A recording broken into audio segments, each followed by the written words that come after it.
Alors, il y a tous ceux qui nous regardent, je dis bonjour, sans oublier tous les praticiens. Vous êtes passé plusieurs fois chez Bill cette semaine. Hein? Ah, oui. Plusieurs fois, vous voulez corriger totalement ce qui avait été... Ce qui avait été fait. Vous avez compris, mon commandant. Donc, un coucou particulier aux praticiens. Oui, un coucou particulier ce matin, ça c'est important. Ils ont la connaissance de certaines plantes vraiment qui servent à soigner, des plantes même qui peuvent, pas miraculeusement, mais vraiment des plantes qui servent à calmer certaines souffrances. À calmer et à soigner. Calmer et à soigner aussi. À guérir aussi. Oui. Ils arrivent vraiment à toucher la plante qu'il faut. Oui. Ils arrivent à sélectionner ce qu'il faut pour cela. Ça, il faut le préciser encore. Oui. Je dis bien certains. Voilà. Certains, ce n'est pas tous. Ce n'est pas tous. Il y en a qui peuvent aller vous cueillir n'importe quoi et venir vous faire n'importe quoi. Bien évidemment. Et vous allez boire ça. Vous pouvez être comme la femme qui est décédée dernièrement. Elle a bu un médicament traditionnel qui, je ne sais pas à quoi ça servait, et puis elle a vomi tellement, et elle en est morte. Oh. Bon, revenons aux antibiotiques. Peut-être que ça peut prévenir nos infections. Ah oui, et cet exemple nous interpelle, ça fait peur, mais c'est important de le rappeler. Et on peut enregistrer des décès si tout est mal fait. Alors, docteur Larry, c'est quoi l'antibiotique?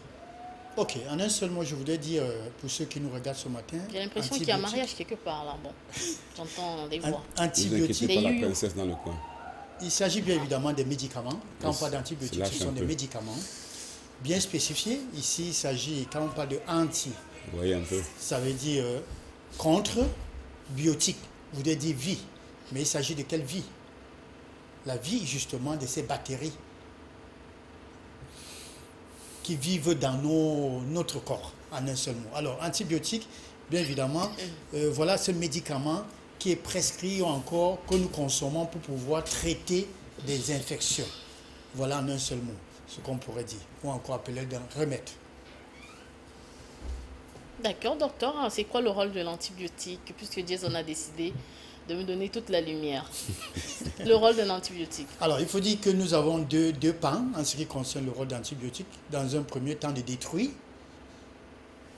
et de bloquer. C'est-à-dire détruire les bactéries, parce que quand on parle d'antibiotiques, il s'agit des bactéries et non des virus.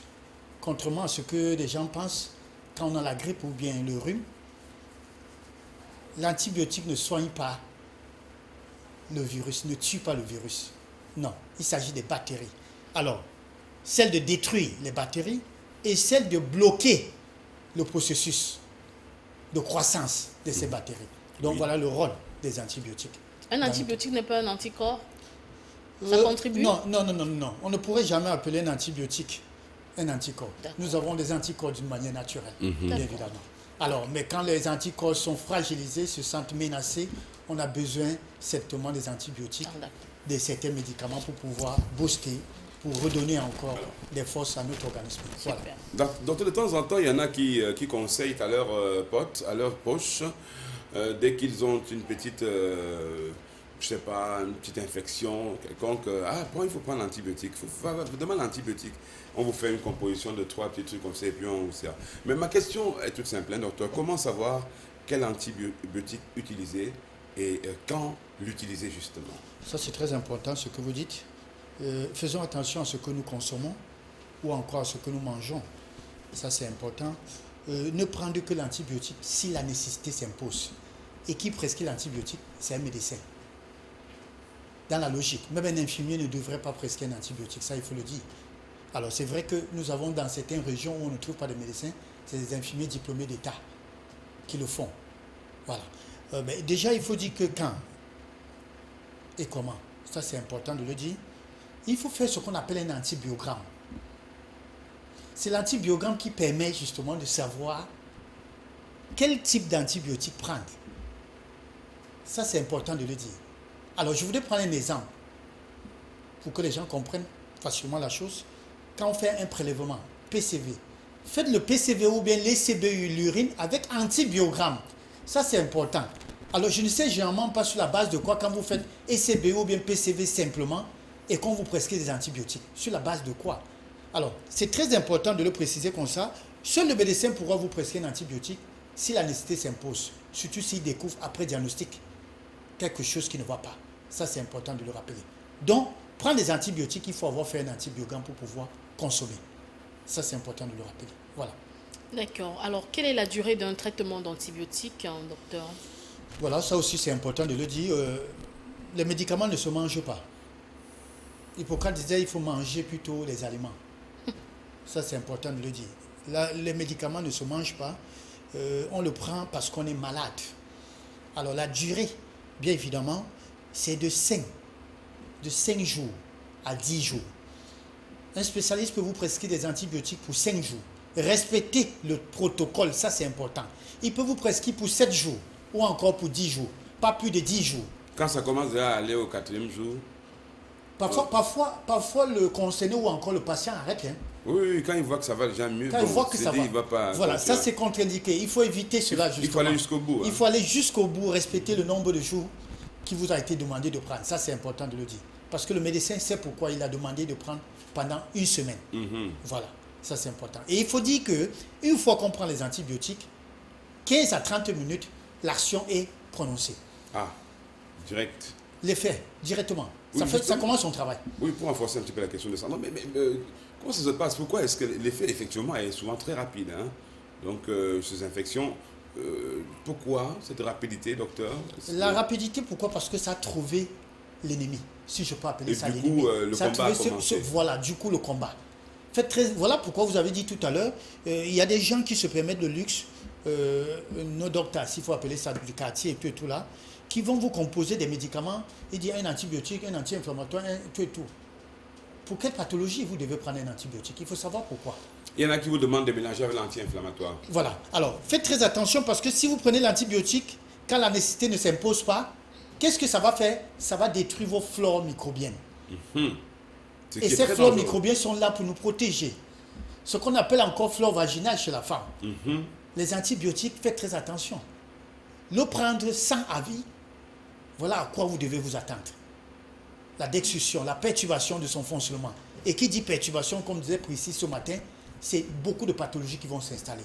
Il y a certains gens qui se sont vus développer le diabète justement à cause des antibiotiques. Ou encore l'insuffisance rénale, certaines pathologies, l'obésité à cause des antibiotiques. Ça, ils ne le savent pas. Pourquoi? Parce que la flore microbienne est perturbée. D'où les pathologies vont s'installer. D'accord. La 6e question, commandant. Oui, est-ce qu'il existe des dangers des antibiotiques sur notre santé, le fait d'en prendre abondamment ou simplement de prendre en contre-indication ou un autre phénomène peut-être qui n'est pas très autorisé? Oui, ça je voulais le rappeler, contre-indication il existe pour tout médicament. Sans oublier même pour nos aliments que nous consommons, il y a des contre-indications. Ça c'est important de le dire. Même pour la pharmacopée, même pour les plantes, il y a des contre-indications. Le tradipraticien vous prescrit telle plante parce que vous souffrez de telle. Aucunement vous prescrit les rois des herbes parce que vous souffrez de céphalées. Ça c'est un exemple pour que vous compreniez. Alors, antibiotiques, ça c'est important. Faites très attention quand vous prenez. Il y a des dangers. Je parlais tout à l'heure de la perturbation. Je ne voudrais pas citer toutes les pathologies. Ce matin, j'ai écouté parler de la dent. Priscille a bien précisé cela. Ça, c'est vrai. Mais je ne voudrais pas me mettre à citer toutes les pathologies. Mais je voudrais dire en un seul mot, il existerait ce qu'on appelle une perturbation de la flore microbienne. Ou encore flore intestinale. Ou encore ce qu'on appelle flore vaginale. Il y a des femmes qui se vont se développer ce qu'on appelle mycose vaginale à cause de l'excès d'antibiotiques. Donc ça, c'est important de le rappeler. L'excès de toutes choses nuit. Vous mangez beaucoup, vous êtes exposé à certaines pathologies. Vous prenez trop de médicaments, vous êtes exposé. Donc ça, c'est important de respecter toujours le protocole. Et ce que je voulais dire, quand il s'agit des dangers d'antibiotiques, en réalité, il n'y a pas que le médicament soigne. La manière de prendre le médicament également compte. Ça, c'est important de le dire. Voilà pourquoi on parlait du nombre, la durée du traitement. Prendre moins, c'est un problème. Prendre au-delà de ce qui a été prescrit, c'est aussi un problème pour vous. D'où on parle des complications, d'où on parle des conséquences. Donc, il faut faire très attention. Et vous devez savoir que quand on parle des médicaments, tout ce qui est médicament est acide. Bien évidemment. C'est chimique. C'est des substances chimiques. C'est des substances synthétiques qui ne font pas bon ménage avec notre organisme. En réalité, l'organisme n'a pas besoin des médicaments. Nous le prenons parce que nous sommes malades. Ça, il faut le rappeler. L'organisme a besoin beaucoup plus du manger, de la nourriture, du bon médicament, parce qu'il faut dire que nos aliments sont des bons médicaments, comme disait Hippocrate. Voilà. Alors, je suis Sandra. Oui, allez-y, Romanon. Ah ben. Donc, vous parlez de la prévention, parce que cela est important de parler de prévention. Comment prévenir justement la perturbation de la flore, puisque vous en parlez, la flore intestinale? Oui, la prévention passe par quoi? Je vous l'ai déjà dit, à chaque fois que vous serez soumis à un traitement d'antibiotiques, pensez à vous nettoyer l'organisme. Je ne voudrais pas dire tous les médicaments, mais puisque ce matin nous parlons d'antibiotiques, à chaque fois que vous serez soumis à un traitement d'antibiotiques, pensez à vous nettoyer l'organisme. Et à se nettoyer l'organisme, ça ne passe pas par des médicaments encore, ça passe par des bons aliments, ce qu'on appelle les probiotiques. Alors, pendant que vous prenez cela, c'est conseillé, quand vous prenez des antibiotiques, de prendre ce qu'on appelle du yaourt.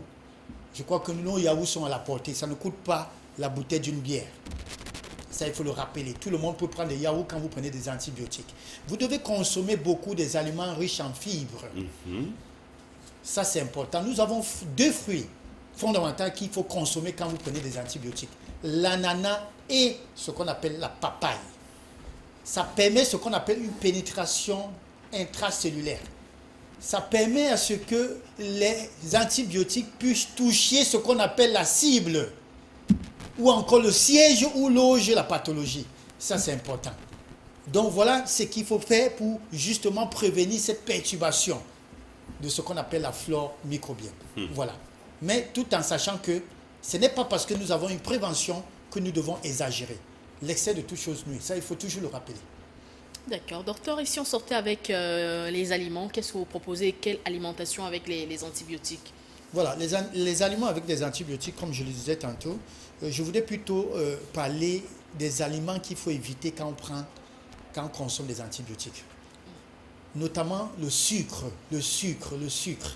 Il faut vraiment insister là-dessus. Tout ce qui est pâtisserie. Voilà pourquoi quand vous vous soignez, si je peux encore appeler ça le chlamydia, vous allez comprendre des gens qui vont vous dire que ça fait 10 ans qu'ils vivent avec le chlamydia.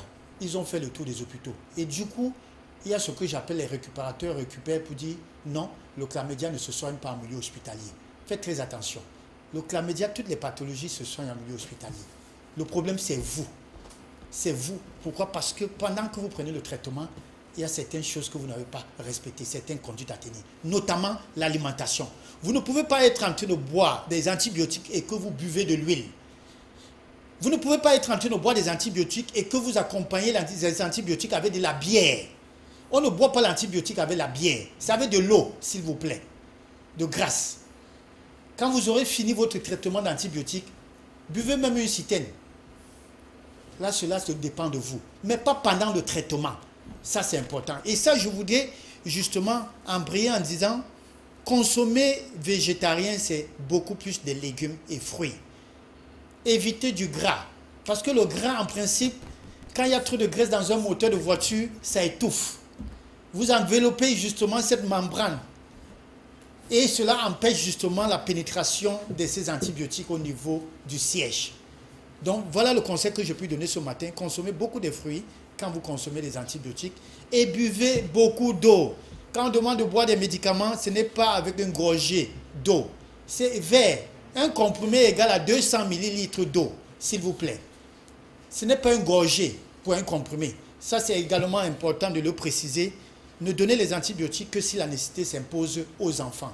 Quand on prescrit des siropes aux enfants, il y a certains parents qui se permettent le luxe de prendre plutôt les comprimés. Je voudrais dire qu'il y a un lien entre le poids, la consommation des antibiotiques et le poids corporel. C'est important de le préciser. Mais voilà ce que je voulais dire ce matin. Docteur, rapidement, je vous laisse repartir. Est-ce que ces antibiotiques, ça a un parfum, une odeur particulière, particulière, parce que bien souvent, quand on... Sandra, vous voyez de quoi je veux parler? Oui, dès qu'on les consomme, oui, on a l'impression d'avoir toujours... quand on urine, il y a une odeur forte parfois. Oui, même quand vous l'avez utilisé, je ne sais pas, oui, ça, dans un laboratoire, bien souvent, vous pouvez... Oui, ça c'est tout à fait normal. C'est une substance chimique. Oui. Tout ce qui est substance chimique, normalement, a de l'odeur. Moi, je n'ai jamais trouvé ça intéressant. Oui, c'est vrai. Et vous, Sandra? C'est une bonne chose, c'est normal que... Non, le conseil que je peux donner, c'est qu'il ne faut jamais aimer les médicaments. n'ai jamais aimé les médicaments. Nous sommes obligés de le prendre parce que nous sommes malades. Parce que nous ne prévenons pas des pathologies. Aujourd'hui, on peut prévenir beaucoup de pathologies et ça passe par une bonne hygiène de vie. Alors, pour vous, qui buvez de la bière, qui fumez, qui sont des accros au sexe, des accros d'infections sexuellement transmissibles, parce que j'en connais des gens, toute leur vie, ils vivent avec des infections sexuellement transmissibles. Ils ne comprennent pas qu'il faut prévenir, on peut prévenir. Vous serez toujours appelé à consommer des médicaments. D'où vous serez accro à ces odeurs, ça il faut le dire. Une odeur qui ne dérange pas les biologistes et autres qui sont en plein laboratoire. Mais bien sûr, ça ne dérange pas parce qu'ils sont habitués à cela. En tout cas, si vous voulez éviter d'avoir ce parfum qui n'est pas très très agréable d'antibiotiques, il faut respecter donc les consignes. Et puis quand vous les prenez, il faut éviter aussi de prendre de l'alcool, vous le disiez il y a quelque temps. Oui. Pas d'alcool. Pas d'alcool, pas d'interaction avec des plantes. Ne jamais mélanger des antibiotiques. Ou vous suivez ce qu'on appelle la pharmacopée, ou vous suivez la médecine moderne. Mais toujours est-il dit, il faut qu'il y ait collaboration. Ça, c'est important de le préciser. Mais évitez d'associer les deux produits. On ne prend pas un antibiotique avec du l'ail. Le l'ail, c'est un antibiotique. Le miel, c'est un antibiotique. Il y aura ce qu'on appelle interaction. Ça, c'est important de le rappeler. Pas d'overdose.